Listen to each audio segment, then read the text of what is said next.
The advantages are compelling, right? Virtually unlimited energy, virtually unlimited cooling. What's not to love? And if they can make the tech work, awesome. And then, of course, I came down and thought, the maintenance of this sounds just like an absolute nightmare. All that and more on today's Mixture of Experts.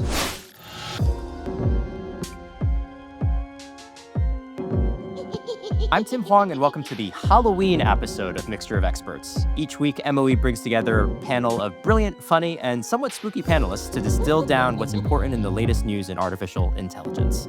Joining us today are three incredible panelists, so a very warm welcome to Gabe GoodHart, who is Chief Architect, AI Open Innovation, Chris Hay, who is a distinguished engineer, and Kate Soule, who is Director of Technical Product Management for Granite. Lots of topics today. We're going to talk a little bit about Anthropic's commitment to TPUs, a little bit about AI insurance, some interesting blog posts out of OpenAI on sensitive conversations, and finally, data centers in space. But first, we've got Eiley with the news. Hey everyone, I'm Eiley McConnon, a tech news writer for IBM Think. I'm here with a few AI headlines you might have missed this week. OpenAI has restructured, becoming a more traditional for-profit company. This move gives Microsoft a whopping $135 billion share in OpenAI. NVIDIA has become the first company to reach a $5 trillion market valuation, powered by its chip business. To put this in perspective, NVIDIA is now worth about twice as much as JP Morgan Chase, Walmart, ExxonMobil, and Johnson & Johnson combined. Amazon has unveiled AI-powered smart glasses for delivery drivers. The glasses guide the drivers as they walk with directions and alerts to identify any hazards along their way, all so they don't need to look down to check their phones. Halloween can be scary, especially for your dog. A Toronto-based digital agency has created a playlist that combines AI and canine sound science to help dogs stay calm through the Halloween noise and excitement. Want to dive deeper into some of these topics? Subscribe to the Think newsletter, linked in the show notes. Now back to the episode. First, I really want to start with another kind of massive blog post from Anthropic that came out this week. I'll just quote it, but it basically is their announcement that they're going to be increasing their work with Google Cloud and specifically their sort of Google's TPU kind of AI chip. So they say, quote, "Today, we are announcing that we plan to expand our use of Google Cloud technologies, including up to 1 million TPUs, dramatically increasing our compute resources as we continue to push the boundaries of AI research and product development. The expansion is worth tens of billions of dollars and is expected to bring well over a gigawatt of capacity online in 2026, so like 12 months from now, basically." So this is another blog post where, every day, like there's another post where the numbers are just mind-boggling. Chris, do you want to give an intuition for why is Anthropic going big with TPUs after, I guess, happily working with NVIDIA and also Amazon as well for years at this point? I think they just want to push NVIDIA's net worth down from 5 trillion to 4.99 trillion. I think Just knock a few little digits out of there. So. That's their motivation. Now, I think it actually makes a lot of sense, right? Which is the reality is that they are on multiple clouds. They're on AWS, they are on Google, etc. And if you think about the GPU, how hard it is to get GPUs these days, actually being able to just sort of diversify your stock a little bit there, I think is a really smart strategy. And therefore, you can get the best costs for inference. You can run across multiple clouds. You can use Google infrastructure. So I think it's a very, very smart strategy. Now, technically, I think it makes things harder because you're not depending, you're not being able to take advantage of things like the CUDA performance improvements, and you need to go and find these things and run different architectures to support these chips. So they're making life difficult for themselves, but I totally understand why diversifying is a good thing. Yeah, and I kind of was interested in my instinct is like operating in each one of these chip platforms is kind of its own beast. And so almost like what Anthropic is saying is we need chips so much that we're willing to deal with all of that operational complexity. Is that the right way of thinking about it? Actually it's a lot less complicated than it used to be in terms of moving across platforms? I think it certainly probably is less complicated than it was 2 years ago, but I think what it also is reflecting is the compute needs are continuing to shift from what used to be very training heavy workloads for these providers to inference heavy workloads for these providers, where it's a lot easier to get your model to run on these other chips than it is to train on these other chips. And so from that perspective, it makes a lot of sense as Anthropic's looking to scale their deployments and is using reasoning models and other kind of what we call test time compute approaches that continue to boost up their inference costs to find newer, cheaper ways to scale that inferencing. My guess is that they're still going to use NVIDIA to train. Okay. Hmm. Why is that? For some of the same reasons Chris stated with CUDA and all of the like optimizations that they've undoubtedly sunk into their NVIDIA-based stack. Yeah, it's almost like they've invested already. So why would you start from kind of like start again in some ways? Yeah, and I think that's just like NVIDIA's cash cow. Like that's what they've really optimized for some of these like most advanced GPUs they're building, and where they really have a differentiated edge compared to TPUs and Trainium and other chips. Yeah, I did want to talk about that, Gabe, a little bit because my understanding is, I mean, the move to a TPU is distinct, right? It's actually not a GPU. And my understanding is it's an ASIC, right? It's sort of like a chip that's kind of designed specifically for AI applications. And I think for a long time, people have been like, oh, well, the GPU is kind of like a historical accident. And we're eventually going to move to the world of like a true AI chip from first principles, basically. And so I don't know if this is like, I mean, they're 1 million TPUs is a lot of TPUs. It feels like maybe we're kind of finally crossing that threshold into like a world of much more specialized chips. But I don't know. I'm curious about what you think about that. Yeah, I mean, just to pick on the point about CUDA and the sort of the incumbency there, there's both the incumbency at the hardware level, but actually where it's really sticky is at all of the kernels that their engineers have spent hours, days, months, weeks, years tuning to be perfectly aligned with that hardware. And my guess is that what they're going to do is put all of their older models on the TPUs where the non-CUDA code ecosystem has caught up on the kernel implementations.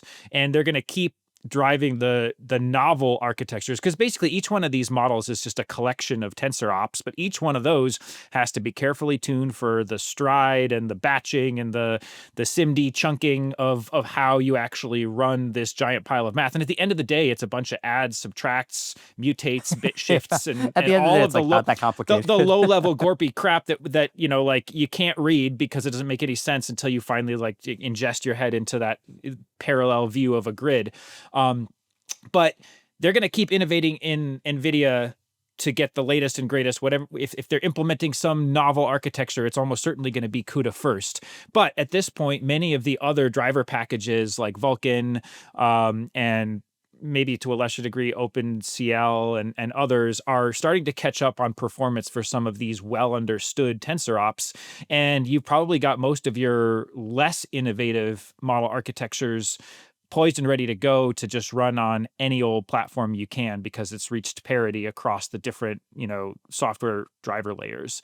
So I think that's really smart in that sense. If they can offload the sort of well-trodden path to cheaper, more efficient hardware and keep the expensive hardware for the cutting edge, that's going to give them a nice sort of twofold advantage. And nowadays, I mean, I think originally all of these tensor ops that were powering these novel architectures were new, and so the platforms hadn't caught up across the board. But now that we're a few years or AI decades into this space, AI centuries, basically. Exactly. It's really started to level out a bit. And we'll probably see that in general across alternate hardware, that NVIDIA leads the way on the novel architectures and alternate hardware sort of picks up the broad breadth for efficiency plays. Yeah, for sure. And I think that's one thing that occurs to me. And Chris, yeah, I was actually about to just kind of turn to you. I mean, you had a joke at the very beginning where they're like, maybe we'll just like knock some hundreds of millions of dollars off of like NVIDIA's market cap. And I think we often talk in terms of like, oh, who's going to take on NVIDIA? But this is almost like there's like kind of room for everybody, it sort of seems like here, where like basically there's like a role for NVIDIA to play. But like, I mean, that capacity that you need to just do inference on well understood models is huge. And so it's a kind of like maybe a world where like in the future, it really won't it will basically be like all the major model providers kind of are doing what Anthropic is doing here. Do you agree with that? I agree, and let's face it, Anthropic needs that capacity. Anyone who's ever tried to use the Claude model at midnight UK time will understand that the API limits, capacity limits, reach, come back later. If they're going to get a million TPUs, I'm fine with that. Just don't deprive me of my precious Right? Claude It's a model move that for I need you to use. specifically. Exactly. So go for it, Anthropic, and so I think it is necessary, and I think that diversification is good. So I'm happy with that. I'm not surprised though. I mean, I think I've said this before, but I'll say it again. Like it's like the following trend of Bitcoin is just hilarious, right? Bitcoin started with CPUs, then they went to GPUs, and then they went to FPGAs, and then they went to ASICs, and guess what? We're AI is following the exact same, and it makes sense, right? Which is if you've got custom models that are always doing roughly the same thing, and you can get faster, less general specific chips that do that job cheaper, then go for it. So and we've already seen that play out very well. If you look at like the Grok chips, for example, then they run incredibly fast. So I'm all for it. Just so I can play with Claude at midnight. That's Just all I like, need. please let Claude be accessible. That's really what I want. Maybe kind of a final question here, Kate. So we've kind of, in the context that this has come up in for OpenAI, we've talked a lot about them ultimately going like kind of more vertically integrated, right? There's a lot of rumors about the OpenAI chip and what are they doing with the OpenAI chip and what it will look like and all that sort of stuff. We're seeing that, I think, at least to my recollection, unless you've heard otherwise, like Anthropic seems to be doing that less to say like, oh, we need an Anthropic chip and we're going to really hype an Anthropic chip. But I think both are kind of peer competitors in a certain way. Do you think there's a reason why Anthropic is like not really getting into the hardware game? I think Anthropic's position has been far more focused on like meeting practical enterprise deployment needs, where OpenAI is obviously on the pursuit of super general intelligence at all costs.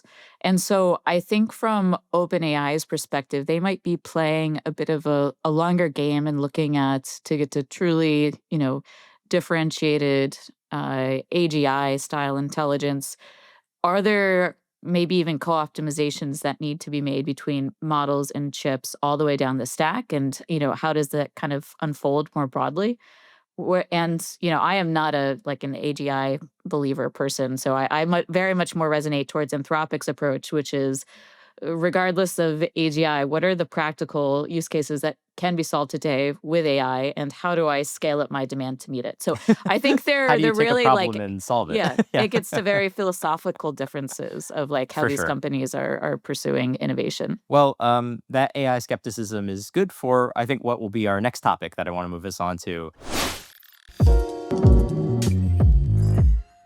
So I think it's become almost like a little bit of a joke, which is like when you want something passed around and discussed in AI land, you launch a freestanding website that just has your essay on it.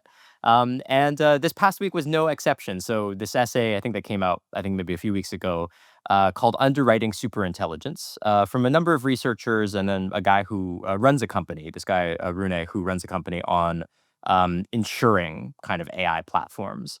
And the subject of the essay of underwriting superintelligence is really about kind of like the role of insurance in allowing new technologies to form. And one of the things they focus on is what they call the incentive flywheel. Basically, the idea is like once you have people insuring a new technology or a new space, they tend to want to lower the risks and they tend to want like the people that they're insuring to do a good job managing the risk. And they kind of describe this sort of virtuous cycle whereby, the insurance company says you need to adopt certain standards. Those standards make it possible to do audits. And then those audits simultaneously like make like things safer and help price that insurance. And so I thought this was kind of a fun idea. It's very much couched in the world of like, well, we're about to head into AGI world. But I think this is kind of like bigger, kind of interesting question about like insurance in the AI space. And I guess, Gabe, I kind of want to actually kick it to you first because you do a lot of work in sort of like, open innovation, open models. I guess the question of kind of like the risk to the open model provider Is that something that you guys like talk about in your space at all? Like, I'm about to launch a new open source model. Do I have to be worried as the provider of that model of like the liability should something go wrong with it going forwards?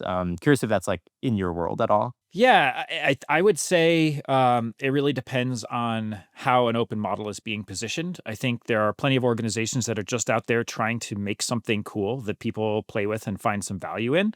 I would say from our position in IBM, I don't want to put words in your mouth, Kate, but I'd say we actually do care quite a lot about this.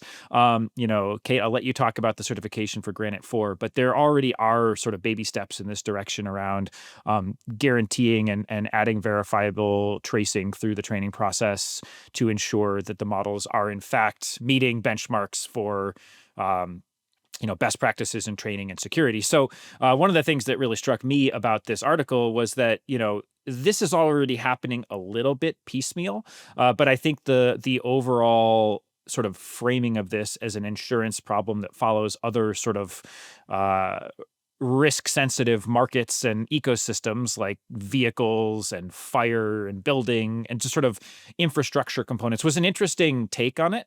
The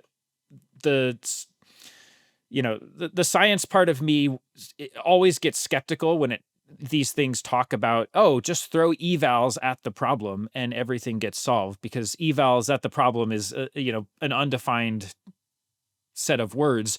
However, then, I think about if I were an automotive engineer and, I'd probably have exactly the same skepticism about various different safety standards. I used to work in defense and there were all kinds of hoops you had to jump through. And the old joke was like, just don't try to apply logic to security. Just check the boxes, right? And it's really frustrating as an engineer.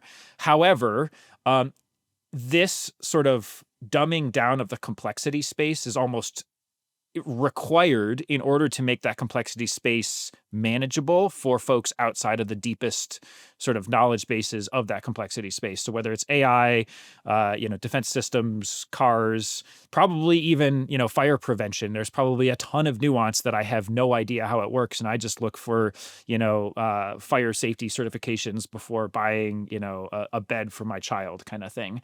So there's some really interesting points in this article. I think, the part that struck me as the most challenging is, getting the flywheel off the ground, so to speak. And obviously, this is a little bit motivated by the author's vested interest in trying to be the insurance company for this marketplace. But I think the key here is for consumers to put their money where the certifications lie, right? It has to basically start with where the money flows. That's what gets the flywheel turning. No one's going to pay for insurance for their model if it doesn't actually boost their bottom line and get more consumers to use their model. So I think it'll be really interesting to see, and that sort of gets back to that, how do we dumb down the complexity space enough that it becomes actually meaningful to consumers to say, I'm going to pick this model, whether it's open or closed, because it's got this certification and I know I can trust it, or because it's indemnified in this way. And I know if it does something terrible, I actually have somebody I can sue and get, recourse for out of the model provider. Yeah, and I think that's kind of the question that I felt was like maybe one of the things lurking behind. And maybe Kate, I'll throw it to you because it sounds like you guys are already working on some things that are shaped a little bit like this, but like kind of. It feels like before you get to insurance, people are going to just be like, can you certify to certain things, right? Like, can you guarantee certain things? Regardless of whether or not you're going to like pay me if something goes wrong. And so I guess there's a world where this evolves where you might not ever need kind of third party insurance potentially, at least in like most cases, because most people are just being like, yeah, do you meet certain standards? Okay, if you've met certain standards, then I'm happy to adopt this, right? And then it kind of like, Gabe, to your point, like the businesses are happy because they're getting more business as a result. But I guess, Kate, it sounds like maybe you all at Granite are kind of thinking about some of this stuff in piecemeal. I think understanding and mitigating risk has certainly been at the core of our strategy with Granite from the beginning. So, for example, we made a lot of decisions very early on to make sure and take preventative measures to prohibit, known pirated content, for example, that has been the subject of many lawsuits in the US from being used in training. We're very open and transparent about the data that we're using, which is really just a testament to how careful we're being about data selection.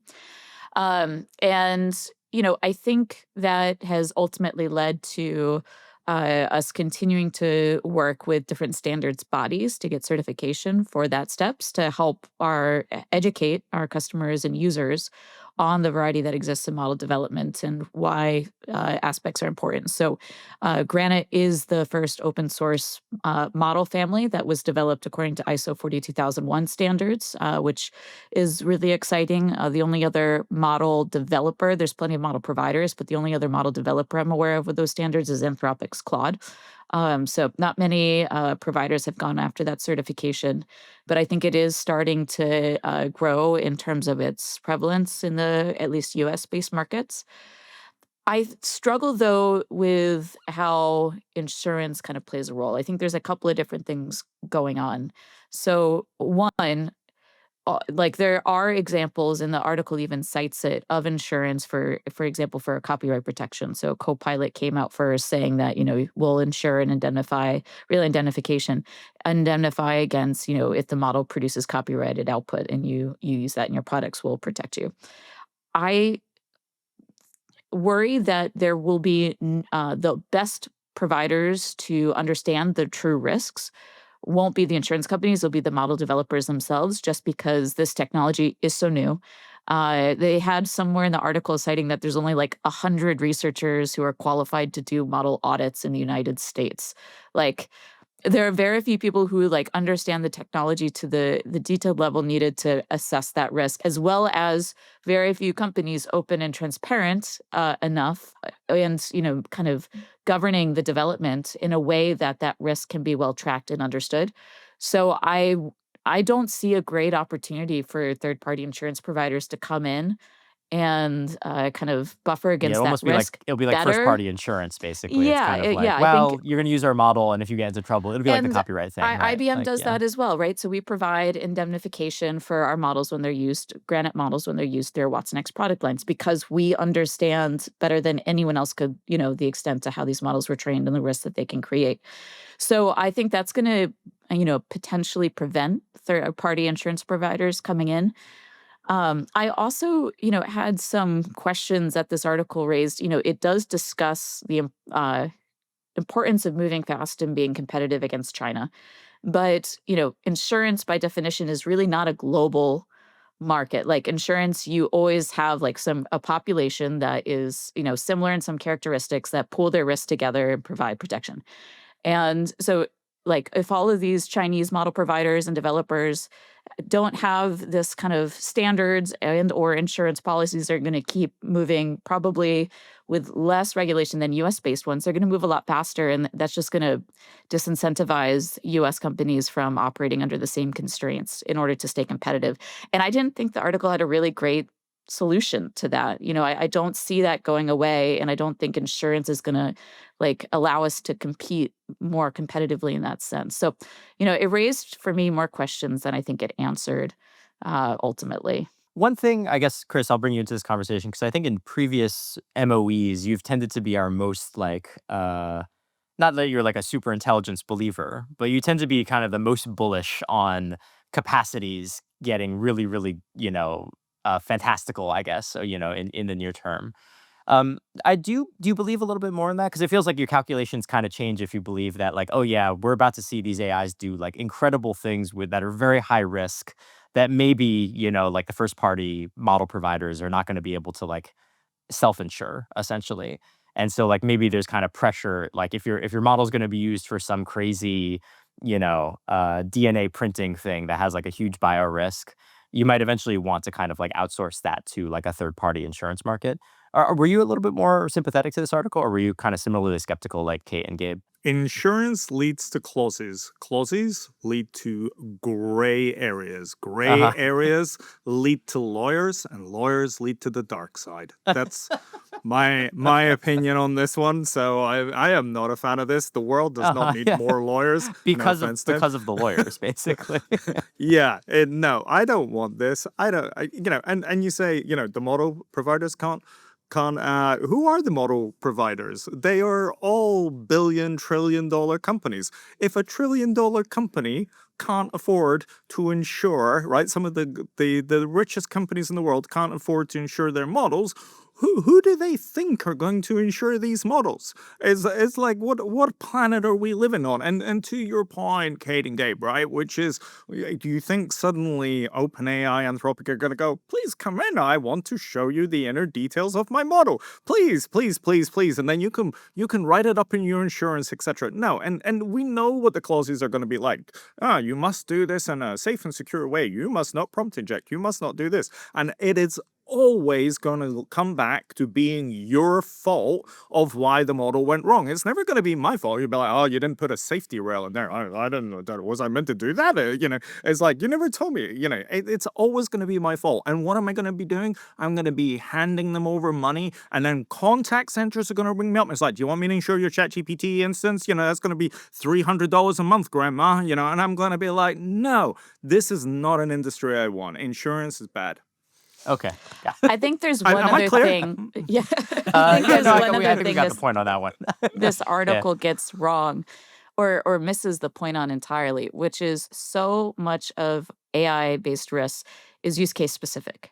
So having, insurance policy for general model deployments and for general models themselves, is I think just very naive. If you're talking about, okay, here's a very specific biomedical application where we need X, Y, and Z regulations to ensure consumer safety and health, that has existed forever. Not forever. That has existed for a while now and is really important and should continue to exist and expand to, consider these new AI-based ones. But these kind of like global policies, which again is really based off of the entire premise of this article is we're going to have, artificial general intelligence and superintelligence. And so therefore we need superintelligence insurance, I think is really just not practical or realistic of what the real risks are and what needs to be solved for in the near term. Well, and Kate, to your point, I think there's a lot of debate about what superintelligence actually means. You could achieve superintelligence in a specific domain vertical where the machine can do better than top individuals trying to solve that problem. That might be a great,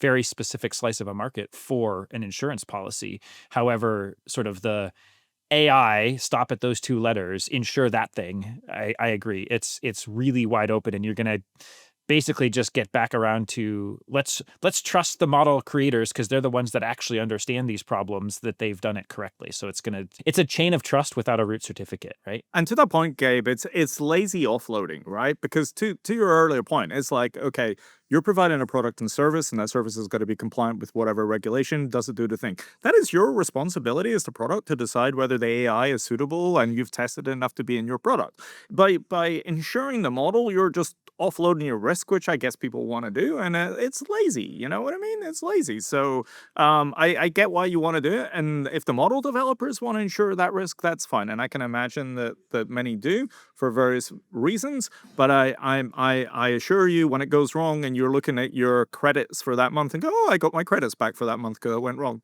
I don't think that's going to cover your risk. So that's kind of my issue on that. All right. MOE, skeptical of superintelligence and just hates lawyers. I'm not skeptical of superintelligence. I'm still right on for that. You're skeptical of insurance. I just don't like insurance or lawyers. All right, noted. Well, I'm going to move us on to our next topic, which actually I think I wanted to put these two next to one another because I think they sort of rhyme in interesting ways. So we just talked a little bit about, I think an essay that was very speculative about superintelligence and how you might insure against those risks. And in some ways, the next topic that we're going to talk about is also about companies managing their risk, but in a very, very different context. And I thought it was kind of a fun to kind of put them next to one another. OpenAI did a blog post talking a little bit about how they're working to make sure that ChatGPT can navigate sensitive conversations with people well and safely. And it's a really super interesting post that kind of goes through sort of their philosophy of how they attack these problems, some of the data that they've seen from GPT-5, and overall kind of how they're sort of managing this from a product standpoint. And to our conversation earlier, I think it's a good example of maybe an alternative path about how companies will manage some of the risk here, which is I think what OpenAI is doing here is just sort of showing the work. They say, okay, you're worried about this. Here's the evaluations we've done. Here's how we think about it. And you have to make your decision on whether or not you want to use this product. And I think, Okay, maybe I can kick it over to you. I think the first sort of really interesting problem is just from a product standpoint. It's really hard to do safety in this space because the number of actual real world cases is so rare. So they point out that basically, um, they say across these kind of sensitive conversations, and there's a question about how you define that. They say their initial analysis estimates only about 0.07% of users active in a given week and 0.01% of messages indicate possible signs of mental health emergencies related to psychosis or mania. And that's kind of an interesting problem, right? Because I think like the usual machine learning thing is like, well, like, can we collect some cases and fine tune against that? But here you're kind of like, it's very, very limited. I guess mostly I'm just sort of interested in sort of your take on like, if you like kind of buy their approach on how they're managing this, which is we only have a few examples. So we're going to rely on panels of experts. We're going to rely on like simulated kind of evals. Like, is this the way that you think kind of like is going to become sort of the industry method for kind of attacking these types of problems? I mean, I like read these articles, and then in the back of my head, I'm like, didn't Sam Altman just say we're gonna let it treat adults like adults and let erotica on our platform and like get rid Right. of guardrails and safety I altogether? was So going to it's ask like about that as well. So if you want to take that question also, like it what's going on here with this split screen? seems, yeah, very discordant at least. But look, I think they are certainly, it's good that they're engaging and they're being more open about work that they're taking with these kind of like taxonomy based approaches, which are very similar to ones that we use at IBM to map out and define safety issues, particularly around mental health, and that they're engaging with like subject matter experts and clinicians in the area to figure out best ways to respond. That doesn't mean, though, that they're like, I don't know that they still have the right incentives to fully solve this problem. And, you'll notice a lot of things about what they say are very vague. So 0.01%, first of all, can still be an amazing amount of data on potentially suspect mental health conversations if we're talking about like ChatGPT usage.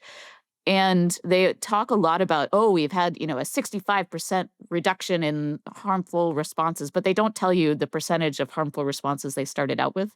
So is this a 65% reduction where 50% of the time the model was saying something awful, or 1% of the time the model was saying something awful and now it's down to, 0.35? So I think there's still being, I think the lawyers got in there, Chris, and definitely heavily post-edited that release to try and make this like, okay, we're going to be open, we're going to start talking about it, but we're not going to tell you too much. Is it right to say you're kind of skeptical? I'm Like skeptical, this yeah. maybe like seems to indicate more than it actually does. Yeah. I, it's not necessarily a bad thing, but I am certainly skeptical that they're doing the full extent that they can to solve the problem or have the incentives to solve it, uh, and to really take this as seriously as it needs to be taken. I also worry that, you called this very much like a product based strategy. And so at the product level, they could be doing a lot of work that then doesn't get addressed at the lower level, like endpoints that the rest of the world is building their own products off of. And so how that translates to, to where we're now having advertisements being sold to consumers who are, having mental health issues and breaks and problems, and like how that translates to other broader applications, I think is concerning and not really addressed. So, I think there's just a lot more work to be done ultimately. Yeah, I mean, it kind of comes back to the chain of trust question, right? If you, as a consumer, have decided that OpenAI is a company you trust, this is a great article. It's like, man, look at all this great stuff. I'm leaning into trusting that they are, really trying to do their best, right? They've got a lot of verbiage about working hard and doing their best, and that's great. If you are not already founded on a root of trust in OpenAI, there's a whole lot of holes to poke in this article, right? There's lots left to your imagination to fill in. Exactly as Kate said, what does an actual positive or negative outcome mean here, right? It's a really gray space. And to the previous conversation, it's really hard to establish trust here. This is the realm of non-Gaussian statistics, right? We're off in the tail end of the distribution, and it's hard. It's hard math. It's hard science. So I fall probably somewhere in the middle of the trust spectrum. I think the fact that they're putting this out there means at least some real work was probably done and is probably making some positive improvements. But juxtaposed against the public messaging, it's still really hard to know, exactly where this falls, and how much this is a sort of cover your sorry CYA blog post Sorry, we'll catch it in versus post. yeah, exactly. Versus a real sign of technical improvements. And we also know that any company of reasonable size, the left hand doesn't really talk to the right hand very well, especially if the right hand is a public figure at the top of the company.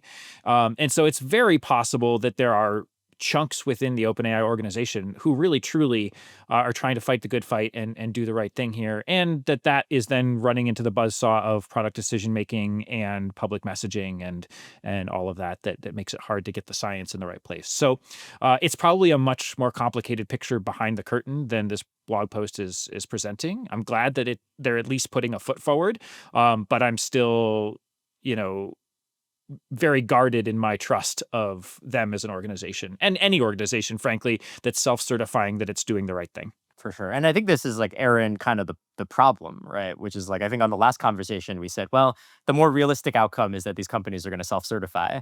I think now it's a case where like we're talking self-certification and we're like, is this the kind of certification we really want? Is like kind of where like you're kind of stuck between two maybe not so great scenarios.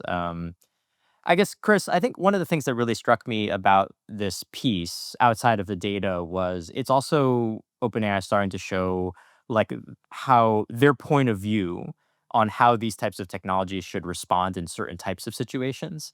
So the example I'm thinking a little bit about is they said, well, okay, in cases where we detect that the user is becoming emotionally reliant on the model, then our intervention is that the model should tell them to have more real world conversations, which is like a very like a specific kind of like opinion about like what the model should be doing in that context. And I guess you can just kind of take that case. I was kind of curious if like you think that is actually the desired behavior for these technologies. Like if they detect you are becoming emotionally reliable or emotionally reliant, that they should say like, hey, have you considered like talking to other people in the real world? Is that like effective from your point of view? Do you think that this is like a good way for these models to kind of approach, these I situations, I I guess? am Yeah. I am the last person you should be asking these questions, Tim. I think, As you know someone who what is I very mean? emotionally reliant on Claude. Yeah, exactly. Right. I think it's I think it's difficult, right? I think first of all, I mean, to Kate's point, 800 million users, 0.07% of that's a huge number. Do you know what I mean? That's a frightening number. But I think I I don't. I think people who are relying on AI, and I don't really know in that sense. I rely on Claude, but not for emotional stuff. But I mean, I think the reality is maybe they're in a scenario where going and speaking to a human isn't an option. Do you know what I mean? And maybe they're relying on the AI for those very reasons because it's a very difficult subject, and going to speak to a human about that is going to be difficult for them. So I understand the sort of things that they're doing there. And I think people need help wherever they need help, whether it comes from an AI, whether it comes from another human. And I think the good thing they're doing is they're speaking to professionals who are telling them what the right things to say. So I think I applaud all of that. I guess the skeptic in me is just like, I hope that they really want people to get the right help that they need, and it's not offsetting the blame and say, well, they contacted us and we said go speak to a human being, and they didn't do that, and again, and those pesky lawyers are back again. So I don't know, but I think I don't think there's a good answer in these scenarios. And I hate to say, I think it's going to get worse, right? Because at the moment we're chatting with ChatGPT and others as a text mode. Of course, we have the voice mode, especially when you're driving and things like that. But as more modalities come, more and more, you've got the more realistic looking avatars, etc., and those technologies progress. It's going to start to feel more human like, and I think these problems are going to push more and more. So I don't know what the answer is. But I do applaud them for trying. I think. Yeah, and on the applaud them for trying, it was a corollary piece I think it launched yesterday, maybe the day before.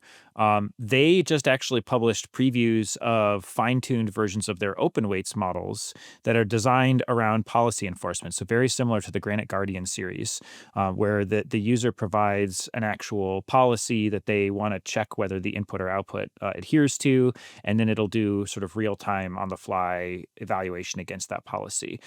So I thought that was maybe the most interesting part. I suspect that the timing is not coincidental, although it may be. But if they're actually making a real stride towards putting solutions to some of these problems out in the open, I think that's actually really encouraging. So I'm very curious to check those out.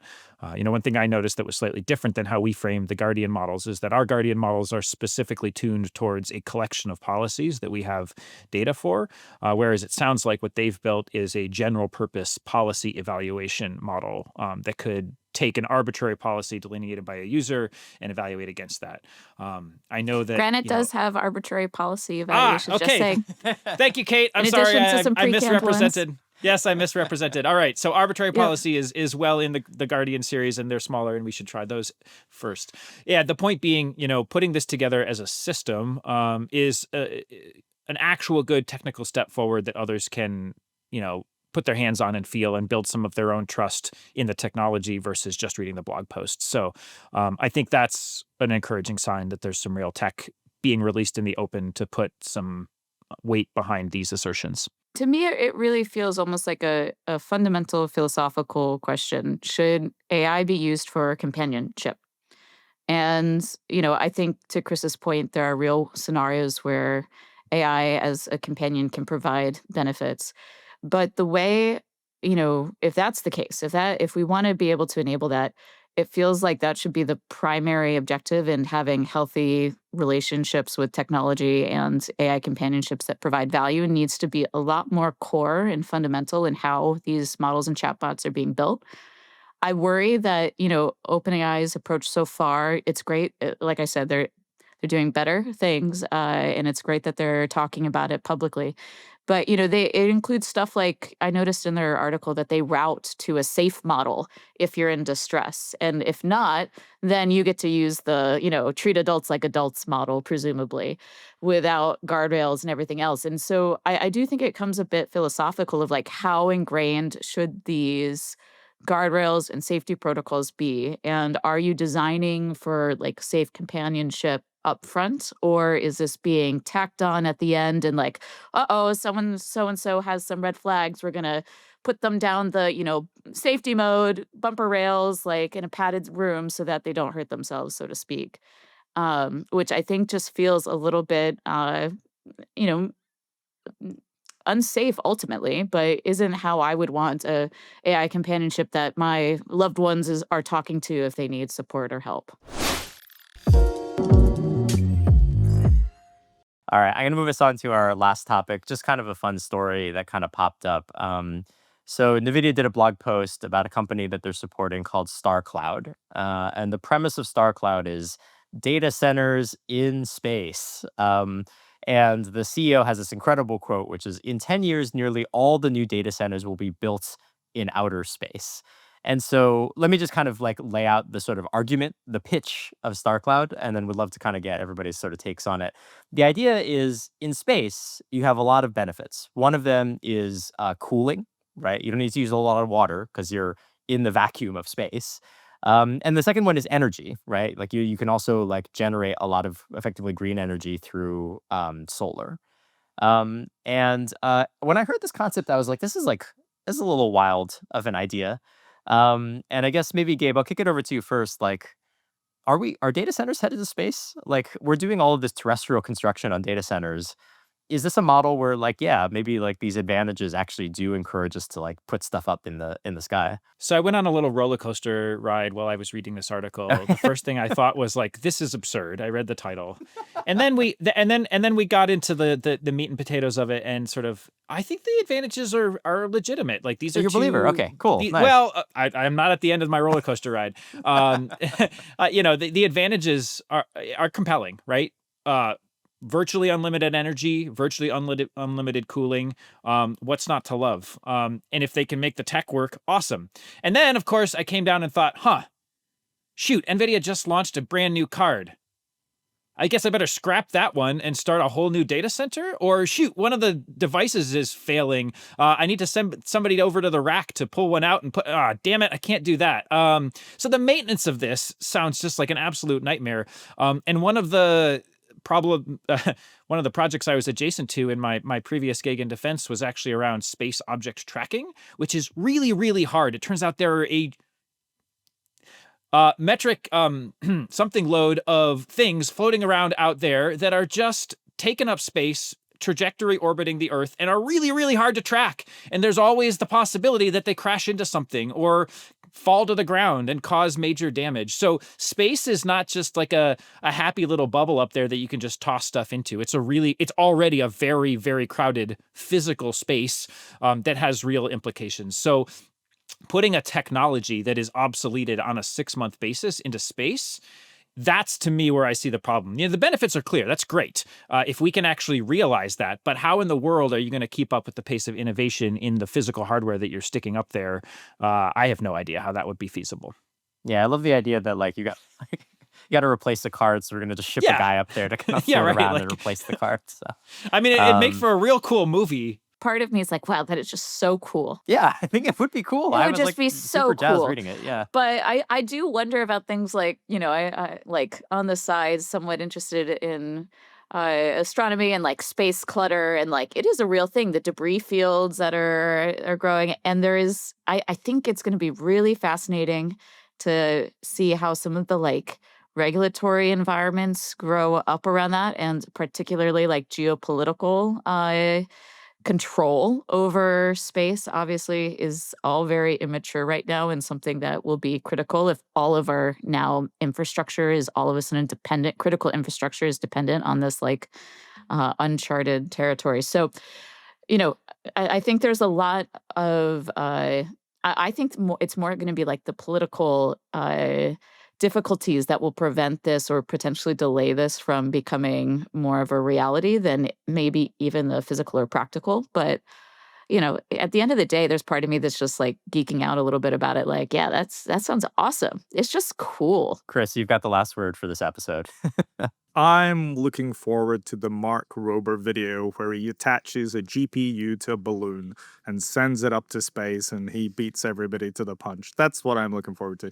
I mean, Gabe and Kate covered it all. I think it's a stupid idea. Go work on making GPUs smaller and better, and and have the model smaller so we can enjoy them here without much power usage. Don't make it space the problem as well. This is a great episode. Everybody was so spicy today. But that's all the time that we have for today. So Kate, Chris, Gabe, great to have you on the show as always.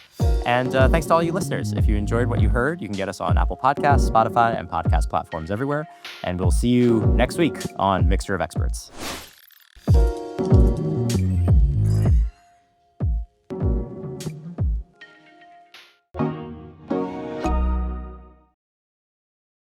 Boo. Boo and boo, boo, boo, boo, boo, boo, boo. Although booing like that makes me feel as if I'm watching the New York Giants at the moment and I'm just sort of booing.